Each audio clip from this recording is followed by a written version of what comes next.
বিশ্বের সর্বোচ্চ পর্বতশৃঙ্গ মাউন্ট এভারেস্ট, যা নেপালে সাগরমাথা নামেও পরিচিত।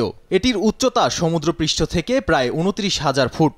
পুরুষতান্ত্রিক সমাজকে বৃদ্ধাঙ্গুলি দেখিয়ে ১৯৭৫ সালে বিশ্বের প্রথম নারী হিসেবে এভারেস্ট জয় করেন জাপানের জুনকো তাবেই।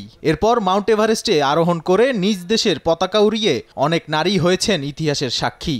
এবার নতুন করে আরেকটি ইতিহাস গড়লেন নেপালের এক নারী। মার্কিন সংবাদ মাধ্যম সিবিএস নিউজের এক প্রতিবেদন মতে ২৩ মে স্থানীয় সময় বৃহস্পতিবার নারী এভারেস্ট জয়ীদের মধ্যে দ্রুততম সময়ে পর্বতের সর্বোচ্চ চূড়ায় আরোহণ করে রেকর্ড গড়লেন নেপালি পর্বতারোহী ফুঞ্জো লামা। মাত্র ১৪ ঘন্টা ৩১ মিনিটে মাউন্ট এভারেস্টে আরোহণ করে এভারেস্ট জয়ীদের তালিকায় ফুঞ্জো লামা এখন এক অদম্য নারীর নাম। লামা রোববার কাঠমান্ডু বিমানবন্দরে পৌঁছালে তাকে উষ্ণ অভ্যর্থনা জানান তার শুভাকাঙ্ক্ষীরা।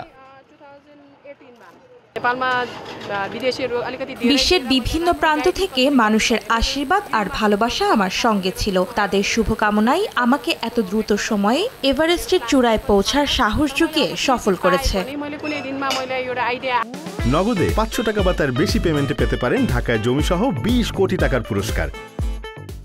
সাধারণত মাউন্ট এভারেস্টের চূড়ায় পৌঁছতে পর্বতারোহীদের কয়েকদিন সময় লাগে, কিন্তু এক্ষেত্রে অনেকটাই ব্যতিক্রম ফুঞ্জো লামা। ২০১৮ সালে ৩৯ ঘন্টা ৬ মিনিটে এভারেস্টে আরোহণের মাধ্যমে নারীদের মধ্যে দ্রুততম সময়ে এভারেস্ট জয়ের রেকর্ড গড়েন তিনি। ২০২১ সালে সেই রেকর্ড ভেঙেছিলেন হংকংয়ের আদাসাং ইং। মাত্র ২৫ ঘন্টা ৫০ মিনিটে এভারেস্টের চূড়ায় ওঠেন তিনি। ৩ বছরের মাথায় আদাসাং ইং এর রেকর্ড ভেঙে ফেলেছেন লামা। নিজের আগের রেকর্ড থেকে ১১ ঘন্টা কম সময়ে দ্বিতীয়বার বিশ্ব রেকর্ড গড়েন ফুঞ্জো লামা।